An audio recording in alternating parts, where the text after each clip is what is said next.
विश्वेश्वर का पूजन अर्चन करेंगे।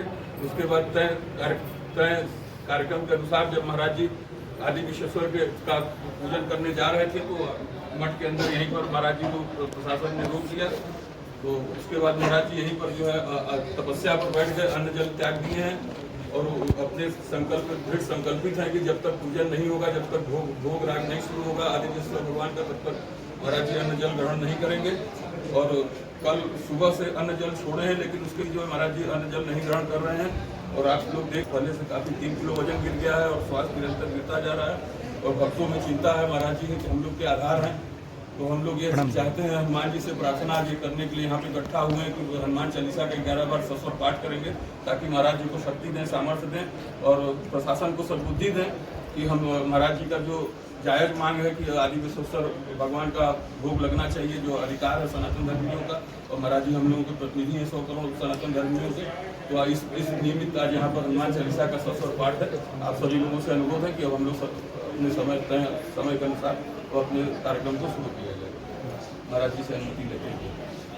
महाराज जी से वार्ता हो सकती है हम लोग, ये हो जैसे ये तो इसके बाद हो जाने अब दूसरे से बात कर लो, स्वामी जी से ज़्यादा ना बोलवाएं। किसी और से आप बात कर लो। 2 शब्द हो जाए।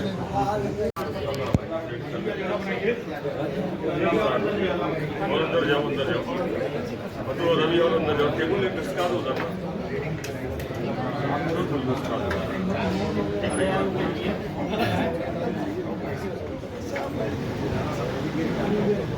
रवि आगे ले जाओ, अपना समझाएगा।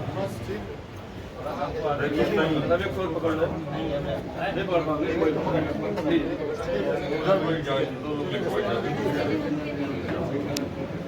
लाइट तो लाइट रुक जाओ। महाराज जी, आज का आपका जो कार्यक्रम हनुमान चालीसा का, इसके विषय में क्या कहना चाहते हैं?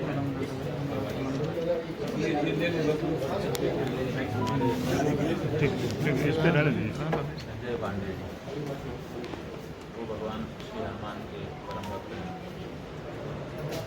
उनको ये लगा कि हम लोग भगवान शिव की पूजा करने के लिए जाना चाहते हैं, उसमें कुछ सामर्थ्य की हम लोगों को कमी हो रही है, इसलिए हनुमान जी की उपासना की जाए जिससे कुछ हमारी शक्ति सामर्थ्य बढ़े। उन्हीं की ओर से ये हनुमान चालीसा का पाठ किया जाए। महाराज जी, पूर्व में राज्य सत्ता जब हुआ करती थी तो धर्म सत्ता सर्वोच्च होती थी, लेकिन प्रजातंत्र में न्यायपालिका सर्वोच्च है, ऐसा अधिकारियों का मानना है और कहना भी है। इस कारण वो जो कानूनी प्रक्रिया है उसके तहत वो आपको यहाँ पे रोके हुए हैं। आखिर आप इसका कोई और विकल्प निकाल सकते हैं या आगे आपका क्या रणनीति? देखिए, आपने बताया कि आज लोकतंत्र में लोक इच्छा ही सबसे बड़ी घटी है। जिस न्यायपालिका की आप बात कर रहे हैं, अभी वो समलैंगिक संबंधों के लिए 7 साल की सज़ा सुनाते थे, आज कहते हैं कि ये अपराधी नहीं है। इतना बड़ा दृष्टिकोण उनका बदलाव कैसे हुआ? लोक इच्छा से जनता कहने लगी कि नहीं ये तो हमारे लिए सहज बात है, तो उन्होंने अपना ओपिनियन चेंज कर दिया। इसी तरह से अनेक ऐसे मामले हैं जिन मामलों में न्यायपालिका ने यू टर्न से भी ज़्यादा यू टर्न ले लिया। आकाश पाताल का फर्क दिखाई देता है उनके पुराने नियमों में और अब के नियमों में। अब हम कह रहे हैं कि लोक इच्छा ही सबसे महत्वपूर्ण लोकतंत्र में होनी चाहिए। ये लोक इच्छा है कि हम पूजा करें, तो लोक इच्छा का आदर क्यों नहीं हो रहा है? प्रशासन क्यों लोक इच्छा को आदर नहीं दे रहा है? आप हमारी इच्छा को मार नहीं सकते। हम अगर पूजा करने के लिए जा रहे हैं तो हमको रोकिए मत, उसकी व्यवस्था बनाइए। आप कहते हैं कि लॉ एंड ऑर्डर का प्रश्न है, लॉ एंड ऑर्डर को आप मेंटेन करिए, आप भीड़ को मत आने दीजिए, एक व्यक्ति को प्रतिनिधि को आने दीजिए।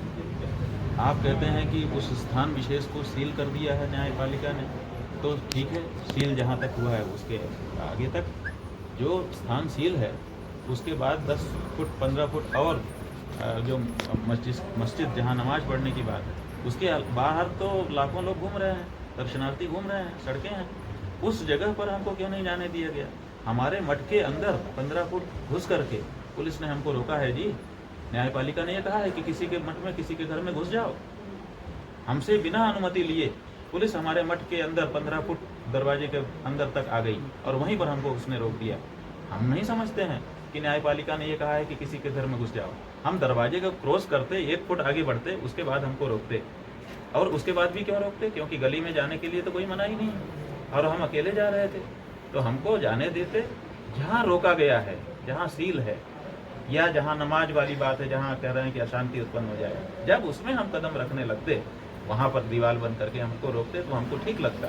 हमको लगता कि शायद ये लोग न्यायपालिका की बात से हमको रोक रहे हैं। लेकिन हमारे मठ के अंदर 10 फुट घुस करके जो रोक दिया, बिना हमारी अनुमति के हमारे मठ के अंदर घुसाए, लोगों को हमारे मठ से बाहर जाने नहीं दिया, हमको स्वयं बाहर नहीं जाने दिया और बाहर के लोगों को हमारे मठ में जो लंबे समय तक नहीं आने दिया, ये सब क्या न्यायपालिका का आदेश था?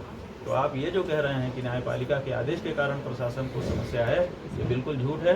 न्यायपालिका को ढाल बनाया जा रहा है, न्यायपालिका का नाम लिया जा रहा है। न्यायपालिका हम जानते हैं कि बहुत ही लिबरल है। न्यायपालिका लोक इच्छा को बहुत महत्व देती है और लोक इच्छा के अनुसार उसके निर्णय निरंतर होते चले जा रहे हैं। तो यहाँ पर संवैधानिक प्रश्न यह है कि जो मूर्ति वहाँ पर शिवलिंग प्रकट हुआ है, जिसको न्यायालय के आदेश में भी शिवलिंग निरूपित किया गया है, उसके भी अपने अधिकार हैं। क्या उसको पूजा पाने का अधिकार नहीं है? तो उसके पूजा पाने के अधिकार को किस न्यायपालिका ने रोका है? अरे आप उसके पास नहीं जाने दीजिए, लेकिन जहाँ तक जाया जा सकता है वहाँ जा करके हमको अपना भोग प्रसाद अर्पित करने का अवसर तो दिया जाना आप चाहिए। भोग प्रसाद और इसकी बात कर रहे हैं सनातन धर्म के अनुसार, क्या यह संविधान में वर्णित है? भाई संविधान जो है, भारत का कानून, जो प्राण प्रतिष्ठित मूर्तियाँ होती हैं उनको लीगल एंटिटी मानता है। उनको मानता है कि 3 से 5 साल के बच्चे के समान हैं। इनको स्वयं नहा नहीं सकते, इसलिए एक नहलाने वाले की ज़रूरत है। स्वयं खा नहीं सकते, इसके लिए खिलाने वाले की ज़रूरत है। स्वयं सो नहीं सकते, इसलिए सुलाने और जगाने वाले की ज़रूरत है। मतलब एक सेवक चाहिए। इसी के लिए सेवक, पुजारी, अर्चक सब नियुक्त होते हैं और भगवान के नाम से संपत्ति का बैनामा होता है, भगवान के नाम से मुकदमे चलते हैं, भगवान के विरुद्ध मुकदमे चलते हैं। ये सब कानून में सम्मत है। तो जब ये सब निर्णीत विषय हैं, सुप्रीम कोर्ट से निर्णीत विषय हैं, इसी आधार पर रामलला विराजमान का केस निर्णीत हुआ है।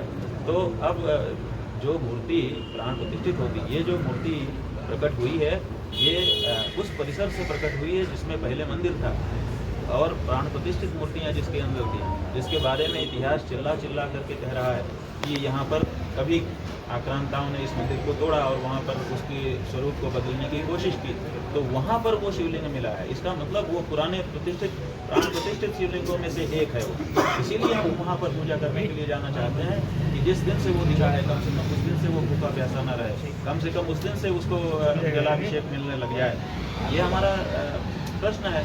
तो जो प्राणवान वस्तु है, हमारे संविधान ने प्राण दैहिक स्वतंत्रता का मूल अधिकार निरूपित किया है। आप लोग संविधान पढ़िए कि किसी प्राणवान को अपने प्राणों और अपने देह की रक्षा करने का अधिकार है।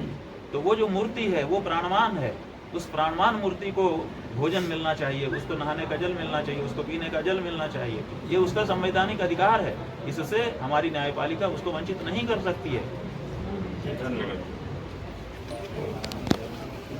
हुए हैं, उनके पूजा अर्चन की मांग को लेकर आज सनातन धर्मियों के आवाज को बुलंद कर रहे हैं। इससे पहले भी जब राम सेतु टूट रहा था, तब भी महाराज जी उसमें अग्रणी भूमिका निभाए थे। राम मंदिर और राम जन्मभूमि में भी महाराज जी के ही महत्वपूर्ण गवाही के आलोक में न्यायालय हिंदुओं के पक्ष में फैसला दिया है। और गंगा जी को राष्ट्रीय नदी घोषित कराने के लिए हम सारे लोग उसमें सम्मिलित थे।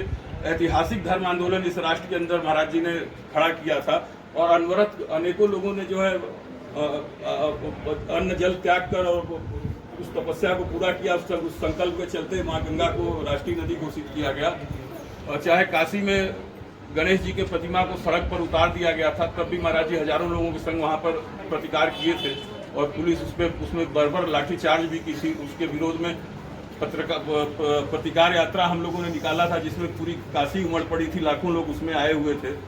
और अभी जब कवर्धा में छत्तीसगढ़ में धर्म ध्वज को भगवा को जो है रोक दिया गया था विधर्मियों द्वारा, तब भी महाराज जी आगे आकर सनातन धर्म के गौरव के रक्षा के लिए वहाँ पर जो है घर घर में एक तरह से भगवा झंडा लहरा दिया था। अभी कुछ दिन पूर्व महाराज जी एक शिष्य के बुलाने पर छिंदवाड़ा में गए हुए थे और वो महाराज जी को बिना बताए एक साईं मंदिर में ले गया दर्शन, मतलब उसमें पूजन कार्यक्रम था। तो महाराज जी के जानकारी में नहीं था। जब उन्होंने वहाँ पे साईं के प्रतिमा को देखा तो तुरंत वहाँ से लौट आए थे अपनी नाराजगी व्यक्त करके, और उसका परिणाम ये हुआ कि देश के कई मंदिरों से साईं के प्रतिमा को लोग निकाल कर बाहर फेंक दिए।